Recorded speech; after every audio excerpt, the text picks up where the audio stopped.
Teatri Andoza Koçajupi në Korçë shënon 75 vjetorin e krijimit të tij, një përvjetor i rëndësishëm që feston historinë, artin dhe shpirtin e një prej institucioneve më të dashura kulturore në Shqipëri. Prej themelimit të tij, ky teatr është bërë një pikë referimi për skenën artistike shqiptare, duke ruajtur gjallë frymën e krijimtarisë, ironisë së hollë dhe forcës dramatike që e karakterizon. Nuk e besonja që do të arrinja në këtë ditë të festojnja 75 vjetorën e teatrit.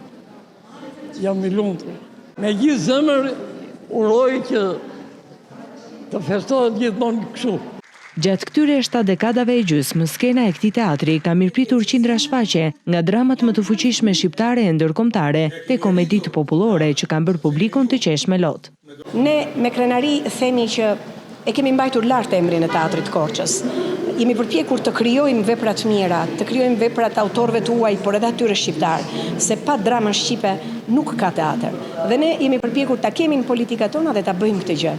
Jam e lumtur që kam një trup shumë të mirë, pra teatri Korçës sot ka një trup të mirë, ka shumë aktorë të rinj, të cilët kontribuojnë me të njëjtin pasion dhe me të njëjtin talent. Përvjetori u shoqërua me shfaqjen e një dokumentari të përgatitur nga Merita Çoçoli. Ky dokumentar në fakt filloi në vitin 2017 dhe ngjarja ishte ndërtimi i teatrit për ta sjellë sa më të plot historinë e teatrit, kemi u lumtuar fotografi, ndërsa tani dokumentari u përpunua dhe në këto vite të tjera që vazhdon punën enkas për 75 vjetorin. Ky teatr ka nxjerrë emra të mëdhenj të skenës dhe ekranit shqiptar, ndërkohë që ka qenë gjithmonë një hapësirë e hapur për talentet e reja.